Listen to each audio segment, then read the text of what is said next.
Spoken English క్లాస్లో మనం ఈరోజు మరికొన్ని కొత్త విషయాలు నేర్చుకున్నాం.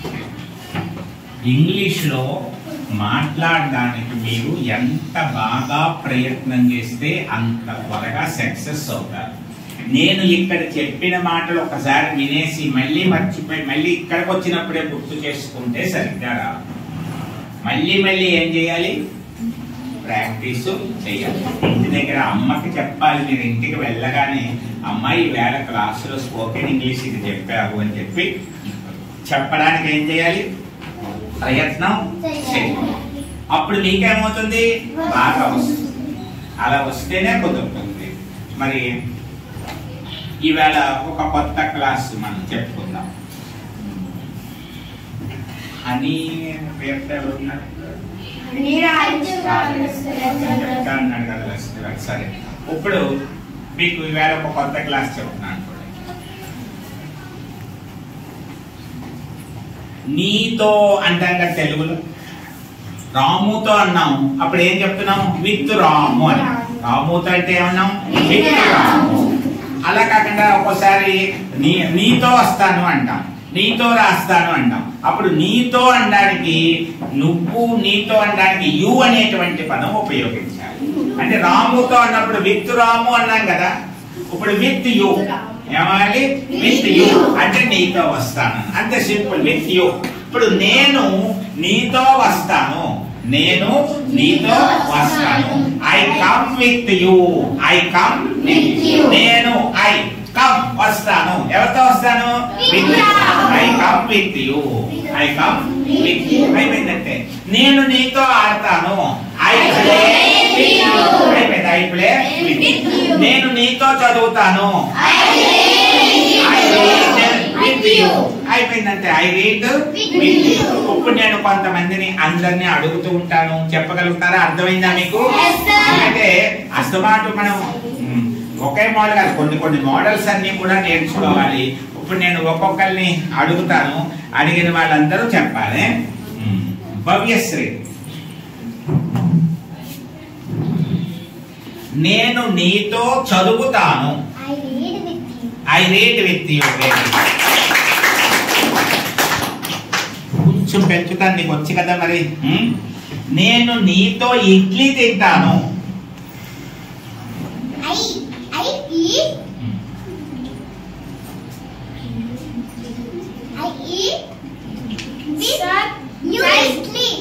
I eat you.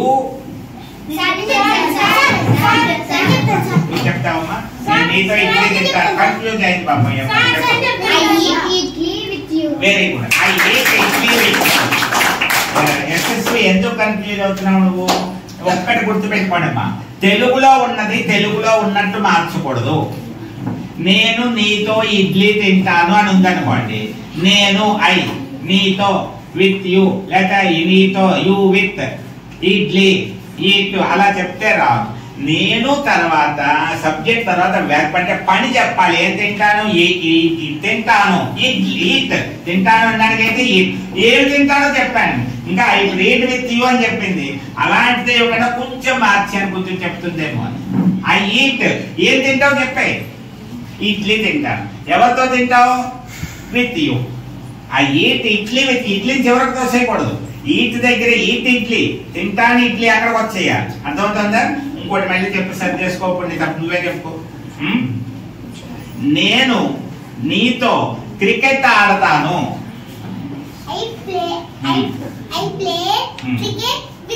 Very good. అంతేగాని I play with you cricket అనకూడదు. ఐ ప్లే ఏం ఆడతావు చెప్పేసాను, క్రికెట్. ఏం ఆడతావు చెప్పనప్పుడు నేను నీతో ఆడతాను అంటే ఐ ప్లే విత్ యూ చెప్పచ్చు. నీ పేరేంటమ్మా? నవ్యశ్రీ. చెప్పు. నేను నీతో మాట్లాడతాను. మాట్లాడతానంటే తెలీదా? స్పీక్ అంటే మాట్లాడటం. చెప్పగలవా ఇప్పుడు?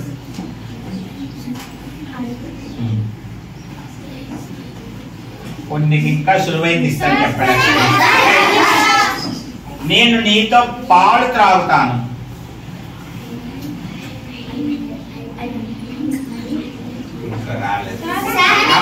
అడుగుతాను. ఐ మిల్క్ అంటున్నారు. ఇంకా అలా తప్పులు చెప్పకూడదు మీరు. ఐ మిల్క్ అంటే అర్థం ఏంటి? నేను పాలు. నువ్వు పాలా కాదుగా. ఐ బుక్ అంటే నేను బుక్. నేను ఏం చేస్తాను? చదువుతాను. ఐ డ్రింక్ మిల్క్ అన్నది మర్చిపోయింది అమ్మాయి. ఐ మిల్క్ అంటుంది. ఐ డ్రింక్ మిల్క్ నేను తాగుతాను పాలు. విత్ యు అంటే సరిపోతుంది.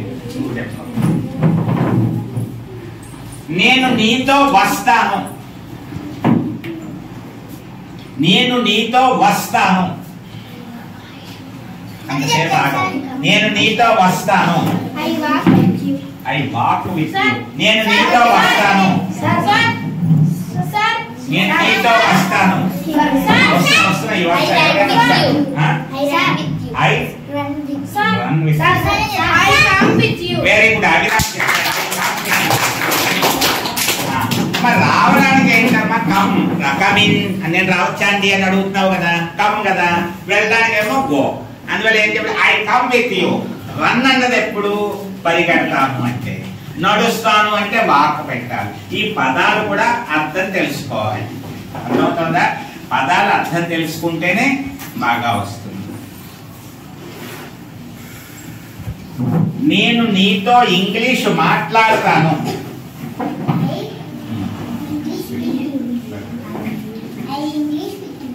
ఐ ఇంగ్లీష్ విత్ యు అన్నాడు. అంటే నేను ఇంగ్లీష్ అంటున్నాడు. I speak English with you. మరి తప్పు చేసుకుంటావా? మళ్ళీ అర్థమైతే చెప్తాను చూడండి. I English, I cricket, I book, I bank. ఇది రాంగ్. మీకు అర్థమైపోతుంది కదా. ఐ ఇంగ్లీషా? నేను ఇంగ్లీష్నా? ఏమా నువ్వు ఇంగ్లీషువా? కాదు. నువ్వేం చేస్తావు? ఇంగ్లీషు మాట్లాడతావు. అది పెట్టట్లేదు. I speak English. తెలుగులో ఉన్న నేను ఇంగ్లీషు అని ఉందని ఐ ఇంగ్లీష్ అనేయకూడదు. నేను ఇంగ్లీషు మాట్లాడతాను దాన్ని తీసుకురావాలి. నేను ఇడ్లీ తింటాను అని ఉందనుకోండి. నేను ఇడ్లీ తింటాను. ఐ ఇడ్లీ అంటున్నాడు. ఫస్ట్ నేను ఇడ్లీ ఉంది కదా. అది తప్పు. నేను తింటాను ఇడ్లీ అని వచ్చేయాలి. ఐ ఈట్ ఇడ్లీ అని రావాలి. అర్థమవుతుందా? I eat idli with you. సరే. ఇప్పుడు పాడడాన్ని ఏమంటారు తెలుసా? సింగ్. సింగింగ్ వద్దు. సింగ్ అంటే పాడుతూ ఉంటే ఇంకు తర్వాత చెప్తాను ఎలా. ఇప్పుడు సింగ్. నేను పాడతాను అంటే సింగ్ అంటే పాడడం. నేను నీతో పాడతాను. I see sing. వరుస వస్తున్నాం కాదా? నేను చెప్పండి వరుస వస్తున్నాను. నేను నీతో పాడతాను. I am singing with you. Class సరిగ్గా వినాలి. Very good. I sing with you. I sing with you. మనవాడు I am singing with you అన్నాడు. అది రైటే అవ్వచ్చు కానీ ఇప్పుడు రైట్ కాదు. పాడుతున్నాను అన్నప్పుడే ఇంగుడు ఇప్పుడు పని లేదు. పాడతాను సింగ్. తింటాను ఈట్. తింటున్నాను అని వచ్చినప్పుడు ఇంగ్ రావాలి. దాన్ని మీకు అర్థమయ్యేటట్టు తర్వాత చెప్తా అన్నా. ఒకళ్ళు ఎలా చెప్పారో చూసుకోవాలి కదా. ఏమి కష్టం లేదు కదా అందులో. సింగ్ అంటే పాడడం ముందే నేను చెప్పాను. ఐ నేను ఏం చేస్తాను? పాడతాను. సింగ్. ఐ సింగ్ నీతో with you. I sing with you. ఇప్పుడు అభిరామ్ ఇస్తున్నాను కొంచెం చెప్తున్నాడు కాబట్టి పెద్దది ఇస్తున్నాను. ఇదే మాటని పెద్దది ఇస్తున్నాను. ఎలా చెప్తాను మీరు కూడా ఆలోచించండి. అర్థమైందా? నేను నీతో ఒక హిందీ పాట పాడతాను.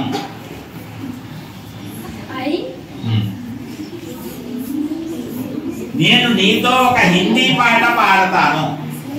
ఎవరైనా చెప్పచ్చు. అభిరామ్ దగ్గర ఆగిపోయింది. Lasya. I sing Hindi song with you. Very good. I sing Hindi song with you. లేట్గా చెప్తాము. అప్పటికే లాస్య వచ్చేసింది. ఇప్పుడు ఇందులో నీకు వచ్చు, మీ అందరికీ వచ్చు. కానీ నేను హిందీ పాట అక్కడ ముందు హిందీ పాటలోకి వెళ్ళిపోయాను. అలా అక్కర్లేదు. ముందు ఏం చేస్తావు? ఐ నేను ఏం చేస్తావు? పాడతాను. అది వచ్చేయాలి కదా. I sing. ఏం పాడతావు? Hindi song. హిందీ సాంగ్ అక్కడ పెట్టేసి I sing Hindi song with you. లేదా I sing with you in the song అలా చెప్పినా దీనికి కరెక్టే అవుతుంది. కొంచెం పెరుగుతూ ఉండాలి, వాక్యం ఒకేలా చెప్పకూడదు, కొన్ని కొత్త కొత్త మోడల్స్ కూడా చెప్పగలగాలి, కొత్త కొత్త మోడల్స్ కూడా చెప్పగలగాలి. మళ్ళీ నువ్వు సరిగ్గానే చెప్తున్నావు కానీ కన్ఫ్యూజ్ అవుతున్నావు, ఇప్పుడు మళ్ళీ నీకే ఛాన్స్ ఇచ్చాను, చెప్పు పెద్దదే ఇస్తాను, పెద్దదేమన్నా. నేను నీతో ఇడ్లీ మరియు ఉప్మా తింటాను. I eat idli and upma with you. Very very good. వెంటనే చెప్పండి, లేట్ లేకుండా. ఇందాక మీద ఇప్పుడు బాగా చెప్పాడు, అర్థమైందా? అలాగా వాక్యాన్ని ఎలా నిర్మించుకోవాలో మనం ఒక మోడల్ నేర్చుకున్నప్పుడు ఆ మోడల్లో కొత్త కొత్తవి కలుపుకుంటూ ముందుకు వెళ్ళాలి. శ్రీరావు వెరీ గుడ్, బాగా చెప్పావు. సంకీర్తన రాలేదా? చెప్తావా మరి? కొంచెం పెద్దది ఇమ్మంటావా చిన్నది ఇమ్మంటావా? పెద్ద దేవుడా చిన్న దేవుడా? పెద్ద దేవుడా? ఓకే. నేను నీతో ఇంగ్లీషు మాట్లాడతాను.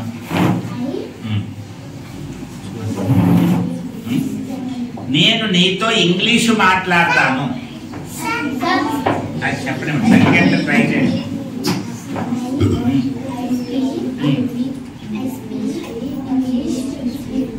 Very good.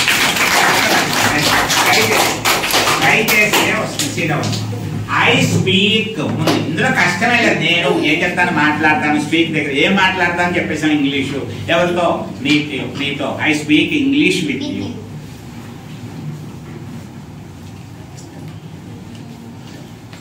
సూర్యతేజ నాగతేజ. సూర్యతేజ కొంచెం కష్టమైంది కూడా ఇలా ఇందులోనే. నేను అమ్మతో నాన్నతో వెళ్తాను.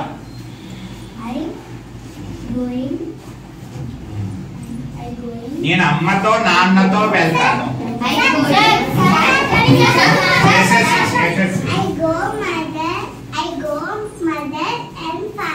భవ్యశ్రీ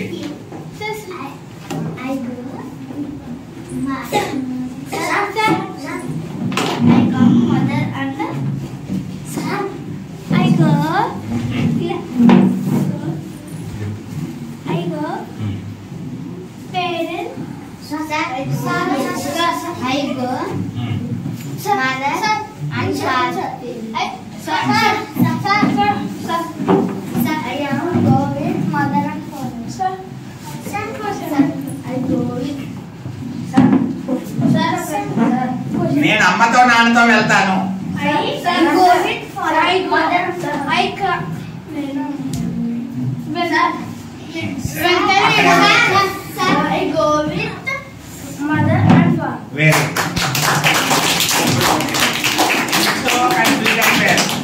ఏం చెప్పాను ఫస్ట్? నేను ఏం చేస్తాను, వెళ్తాను. అక్కడికి అయిపోయింది. I go. ఎవరితో చెప్పాను? With father and mother. I go with father and mother. Father and mother కలిపి పేరెంట్స్ అంటారు కాబట్టి కొని I go with my parents. మా అమ్మ నాన్నలతో వెళ్తాను. అలా చెప్పినా కరెక్టే. మీరు బుర్రని ఎలా ఉపయోగించాలో చెప్తున్నాను. పాఠాలన్నీ బుక్లో ఉన్న చదివేస్తారు ఎవరైనా సరే, అప్పుడు చెప్పేస్తారు. మళ్ళీ అదే చదువు కాదు. This is not the good education. Thinking is very important. సొంతంగా మీకు మీరు వాక్యాలు తయారు చేయడం రావాలి. అందుకే ఆలస్యమైన ఎక్కువ వాక్యాలు చెప్తున్నాం. కొంతమంది అనుకుంటున్నారు ఇంత చిన్నగా ఇన్నిసార్లు చెప్పాలా అండి అంటున్న వాళ్ళు ఉన్నారు. వాళ్ళకు వస్తే వచ్చి ఉండొచ్చు, కానీ చిన్న పిల్లల దగ్గర నుంచి అందరికీ అర్థం అవ్వాలని నేను ఎక్కువ ఉదాహరణలు ఇస్తున్నాను. అయినా సరే కొన్ని చెప్పలేకపోతున్నాను. చూశారు కాబట్టి ఒక మోడల్ తెలుసుకోవాలి, సులువు తెలుసుకోవాలి. సులువు తెలుసుకుంటే 1000 సెంటెన్సెస్ అయినా చెప్తారు. It is very easy to speak in English. చాలా సులువు ఇంగ్లీష్లో మాట్లాడడం. ప్రాక్టీస్ ఉంటే మాట్లాడగలరు, ప్రాక్టీస్ లేకపోతే మాట్లాడరు. మీరు ఇంటి దగ్గర ఏం చేయాలో కూడా చెప్తున్నాను నేను. మీ పేరెంట్స్కి చెప్పండి ఈ పాఠం. ఇంటి దగ్గర కొన్ని బోల్డ్ ఎగ్జాంపుల్స్ చెప్పండి. మీ అమ్మతో మళ్ళీ అడిగించుకోండి. మీ ఫ్రెండ్స్ని అడగండి. మీరు ఒక మాస్టర్ కింద ఒక టీచర్ కింద మిగతా వాళ్ళకి చెప్పండి. అప్పుడు మీకు బాగా వస్తుంది. తెలిసినవి చూసుకోండి. గో తీసుకున్నారు సపోజ్. నేను అమ్మతో వెళ్తాను, ఐ గో విత్ మదర్. నేను నాన్నతో వెళ్తాను, అదే దానికే చెప్ప ఐ గో విత్ ఫాదర్. నేను అన్నయ్యతో వెళ్తాను, ఐ గో విత్ బ్రదర్. నేను అక్కతో వెళ్తాను, ఐ గో విత్ సిస్టర్. నేను టీచర్ గారితో వెళ్తాను, ఐ గో విత్ టీచర్. అయిపోయింది, గో అయిపోయింది. పడి కమ్, కమ్ మీద చూసుకున్నా, కమ్ అంటే వస్తాను. నేను నాన్నతో వస్తాను, ఐ కమ్ విత్ ఫాదర్. నేను అమ్మతో వస్తాను, ఐ కమ్ విత్. నేను రాము సోముతో కలిసి వస్తాను అని I come with Ramu and Somu. And చెప్పింది కూడా I come with Ramu and Somu.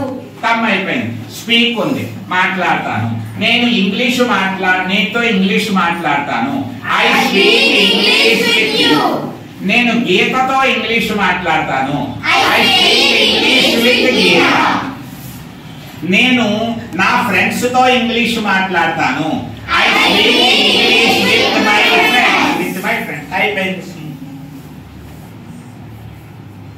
నీకు ప్లే అంటే క్రికెట్, దాన్ని ప్లాన్ చేసుకుంటాను. నేను నీతో క్రికెట్ ఆడతాను, I play cricket with you. I play cricket with you. నేను క్యారమ్స్ రాము మరియు గోపితో ఆడతాను, ఐ ప్లే అయిపోయింది. ఇలా మీరేం చేయాలి, ఇంటి దగ్గర ప్రాక్టీస్ చేసుకోవాలి. ఒక 10 సెంటెన్సెస్ మీరు మీ ఫ్రెండ్స్ అడగాలి. ఇలాంటివన్నీ ప్లే మీద, స్పీక్ మీద, రైట్ మీద ఇవన్నీ అడగాలి. అడిగితే మీకు బాగా వచ్చేస్తుంది. అప్పుడు మీరే ఇక్కడ క్లాస్ చెప్పగలుగుతారు. రోజుకి ఒక క్లాస్ చెప్పాలన్నాను కదా, మరి ఈ స్పీక్ విత్ యూ, ఇలాంటి విత్ యూ మీద రేపు ఇక్కడ ఎవరైనా క్లాస్ చెప్పాలి. ఇప్పుడే ఎవరైనా వచ్చి అడుగుతారా? ఎస్ఎస్సీ అడుగుతావు, ఇప్పుడే అడుగుతావా, రేపు అడుగుతావా? రేపు అడుగుతావా? ప్రాక్టీస్ రేపు చెప్తావా? ఇద్దరు ముగ్గురు చెప్పాలి. ఓకే, ట్రై చేయండి. ఇద్దరిని పిలిపిస్తాను. ఒక్కొక్క 2 నిమిషాలు గొప్ప టక్క టక్క చెప్పాలి. నువ్వు చెప్పుకోవాలి, చెప్పండి. రాంగ్ ఆన్సర్, రైట్ ఆన్సర్ ఎవరో చెప్పండి. నువ్వు వెళ్తే ఇంకో దగ్గరికి వెళ్ళిపోవాలి. నేను ఎలా వెళ్ళిపోతాను, నువ్వు చెప్పలేకపోతే ఇంకొక అమ్మాయి దగ్గరికి వెళ్ళిపోతాను. అలా చెప్పాలి. అందరూ ప్రాక్టీస్ చేయాలి. అందరికీ ఇంగ్లీష్ వస్తుంది. కొంతమందికి ఎందుకు రాదు చదువు అంటే ఇంటి దగ్గర చెప్పరు, ఏం జరిగిందో అమ్మకు చెప్పరు, ఆటల మీదకి వెళ్ళిపోతారు. ఆటలు ఆడాలి, చదువు చదవాలి. కొంచెం సేపు చదువు చదవాలి, కొంచెం సేపు ఆటలు ఆడుకోవాలి. ఇంటికి వెళ్ళగానే వెళ్తూనే పుస్తకాలు సరికి బ్యాగ్ ఏం చేస్తే ఇలా విసిరేస్తుంది ఒక అమ్మాయి, నేను చూశాను. ఆటోలో దిగ్గానే చేసి సంచి ఇలా విసిరేస్తుంది. ఇంకా పుస్తకాలు పెట్టి మళ్ళీ ఎప్పుడో కాసేపు తీసుకో. అలా పుస్తకాల బ్యాగ్ కూడా అలా విసిరేయకూడదు. తీసుకువెళ్ళి ఎక్కడ పెడతావో అక్కడ జాగ్రత్తగా పెట్టుకోవాలి. పెట్టుకున్నాక కాసేపు రెస్ట్ తీసుకుని భోజనం అది చేసి ఇంటి దగ్గర కాసేపు రెస్ట్ తీసుకున్నాక ఏదైనా ఇలాంటివి ఏమైనా ఉంటే చూసుకో, లేకపోతే ఆడుకోవాలంటే కాసేపు ఆడుకో. మళ్ళీ హోంవర్క్స్ ఏమైనా ఉంటే చేసేసుకో. మళ్ళీ కాసేపు ఆడుకోవాలి. కొంచెం సేపు ఆడుకోవాలి, కొంచెం సేపు చదువుకోవాలి. అంతే కదా. అసలు చదువు మానేయకూడదు, అసలు ఆటలు మానేయకూడదు. అప్పుడు ఆట పాటలతో పాటుగా చదువు నేర్చుకుంటే బాగా వస్తుంది. రేపు మీ అందరూ కూడా బాగా ప్రాక్టీస్ చేయండి. ప్రాక్టీస్ చేసి మళ్ళీ రేపు ఇంట్రెస్టింగ్ గా చూపించాలి. చాలా మంది చూస్తున్న వాళ్ళు ఉంటారు, ఈ పిల్లలు ఎలా చెప్తున్నారు వాళ్ళు చూస్తున్నారు. కొంతమంది మా అమ్మాయి భలే చెప్పేస్తోందండి అంటున్నారు, కొంతమంది ఫోన్ చేసి చెప్తున్నారు. అందువల్ల మిమ్మల్ని అందరూ చూస్తున్నారు కాబట్టి మీరు బాగా చెప్పి మంచి పేరు తెచ్చుకోవాలి. అలాగే పరస టీవీ ద్వారా ఈ స్పోకెన్ ఇంగ్లీష్ క్లాస్ వీక్షిస్తున్న తల్లిదండ్రులందరికీ కూడా ఒక విన్నపం చేస్తున్నాను. బాగా ప్రాక్టీస్. తల్లులు పిల్లలకి ట్రైనింగ్ ఇచ్చేవాళ్ళు ఇంటి దగ్గర ఈ వాక్యాల మోడల్లో 10 వాక్యాలు వాళ్ళ చేత అనిపిస్తూ సొంతంగా వాళ్ళు చెప్పేలాగా ప్రయత్నం చేస్తే త్వరగా వాళ్ళకి ఇంగ్లీష్ వస్తుంది. బ్రహ్మాండంగా ఇంగ్లీష్ మాట్లాడేటువంటి అలవాటు వస్తుంది. కాబట్టి వీలైనన్ని పదాలు మీరు సొంతంగా తయారు చేయండి. అవసరమైతే నేను ముందు ఈ యూట్యూబ్లోనే కొన్ని సెంటెన్సెస్ కూడా ఇవ్వబోతున్నాను. వాటినైనా అడిగి పిల్లల చేత ప్రాక్టీస్ చేయించవలసిందిగా కోరుతూ ఈ రోజు క్లాస్ని ఇంతగా ముగిస్తున్నాం. Good by.